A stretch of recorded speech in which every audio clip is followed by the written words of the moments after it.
She, released in 1996. So 25 years after we released She, I get a text from Steven Greenberg, the president of October Records, and he said, I found a videotape. You should probably have it.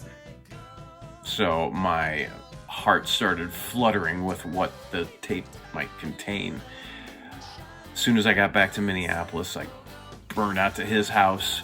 He gave me 2 bank boxes full of memorabilia from my album releases, She in 1996 and Turbo Sherbert in 1997. And they're banging around in the bottom of the box was 2 high-8 video cassettes. So I ran them right away to the digital transfer house. It was video footage from the session where we were doing overdubs for the song Go, which is probably the album's finest moment. It's such a trip after 25 years to see our recording process, our interactions, the conflicts, the limitations we faced. But most of all, it's a wicked reminder of the incredible production chops of John Strawberry Fields.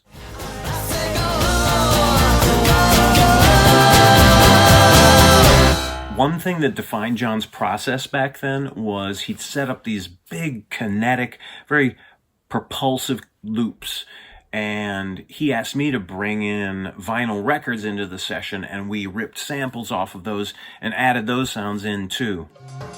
Tempo too. To cover that shanker even. Stonesy, more Stonesy, yeah. On top of the loop, I'd sing a guide vocal and play a guitar of my choice. John was a taskmaster with that stuff, and he demanded excellence and precision, 2 qualities I wasn't always prepared to offer. Give me the 2s. Okay, let's fix the one little thing in there.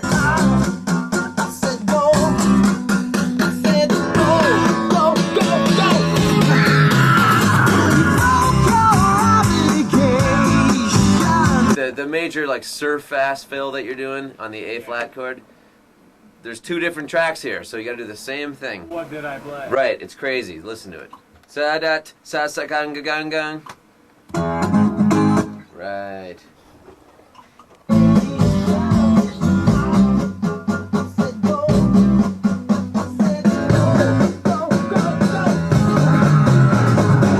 It's just too scrappy. I mean, it's like two guys doing different fills. Hey, hang on, just let me study it for just a second. I got sushi waiting in the other room, okay? I saw some. Yes. I think I got it. I prefer that it doesn't happen at all. Yeah, we'll have drums do it. So you do something straighter on guitars. Okay. Exactly. Other track. What I'm doing is I'm multing the acoustic guitar and then I'm very speeding it on the second track so that it's like swirly. Got it.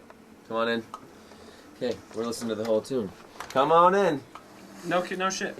If I'm honest, working with John was really humbling. I struggled with how to assert myself and my desires in the studio and wondered if I should at all. After all, I was in very capable hands. John was dedicated to enabling and magnifying my artistry. That shit right there does not groove.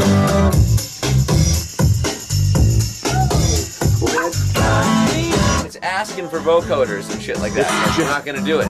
One of John's most kick-ass ideas was to bring in Steven Greenberg to play drums on top of Go. Now, you have to keep in mind, Steven is pop royalty, and many of you know that he was the mastermind, the writer, the producer, the conceptualist behind Funkytown, the #1 worldwide hit in 1980. And, oh, you've heard it. Steve, talk to me, Steve. What's the matter, Steve? So it was really funny to watch John tell Stevie exactly what to play. And the second chorus, it's different because you go into the bridge this time, which is a rocker bridge. You want a tight hi-hat or Bop, loose? bop. Now you're on the ride.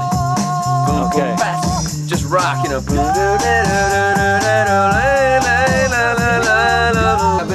Saga bam, you're on the intro. Saga bam.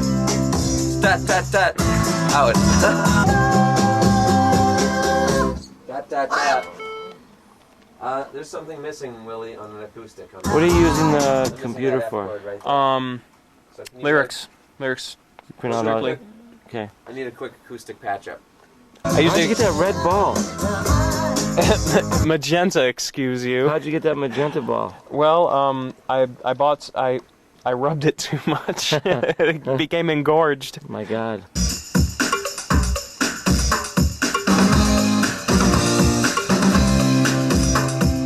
Dot, dot, dot, dot. That's kick, snare, and hat all together. Da-da-da. Buddy Rich, you know. But maybe that kick should have a crash on it. That's cool. The open hat is cool. That's just, I always thought this was like too much articulation or something. What can be done? Yeah, I think you should play through it. What if you just played straight beat all the way through?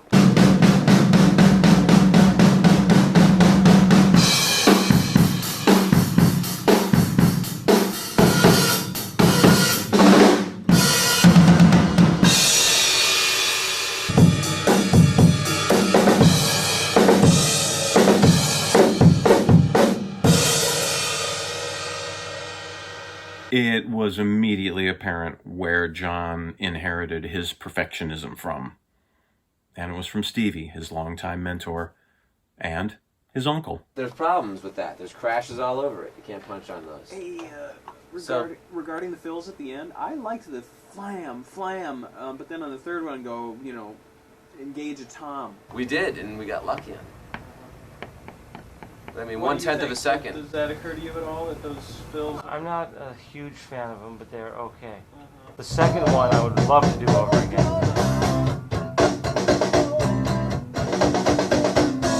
I got zero problem with the second fill. No, actually, the second fill is More. more of what's to come. Keeping up with these guys was very difficult for me, and I struggled to verbalize my desires in the studio, and you can see it frustrating them. The videotape doesn't lie. So what is your problem with the second fill, Willie?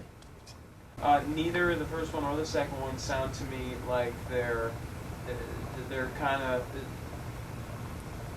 I wanted them pushing forward a little more on the beat. They seem to be falling behind. They're not lazy, not slow, but.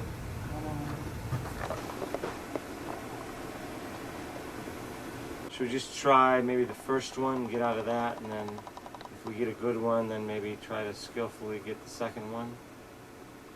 Maybe. How about it? So it is not the actual fills themselves that you don't like. It's the feel of those fills. Yes, that is So correct. you want them to play the exact fills, but with better feel. But yes, more aggressive. I guess just slightly more aggressive. Nonetheless, perfect takes would be captured.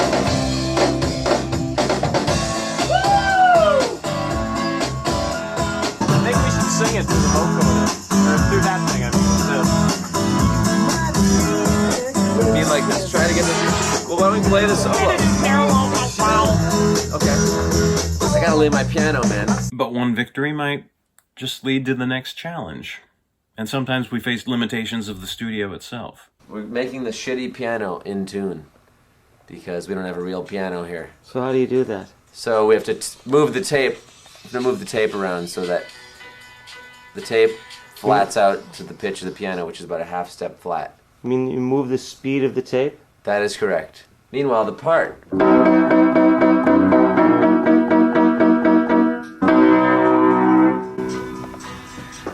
Didn't we have this written down from last time? 28.68 or something.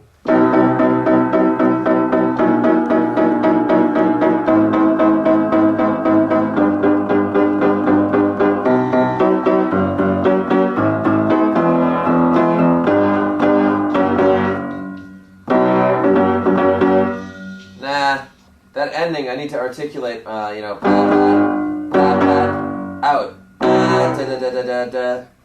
You can punch anywhere.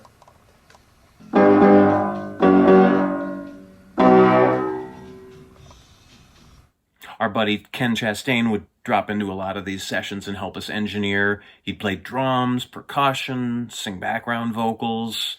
Dude's a polymath. And he was always game to play dress-up with us, too. I'm gonna replay the bass. I think. I should. for all my struggles to keep up with these guys, the quality of the tracks themselves were really starting to build my confidence as an artist, as a player, as a person, and as a really annoying friend.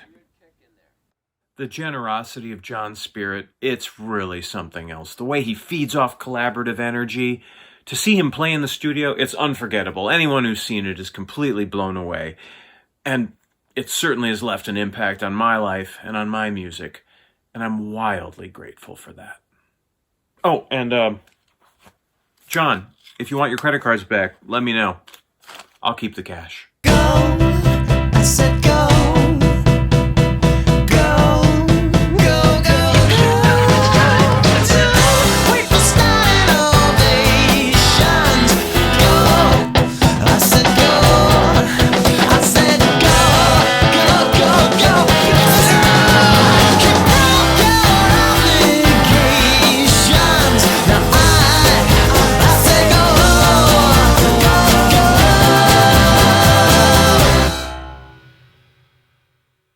It's for you.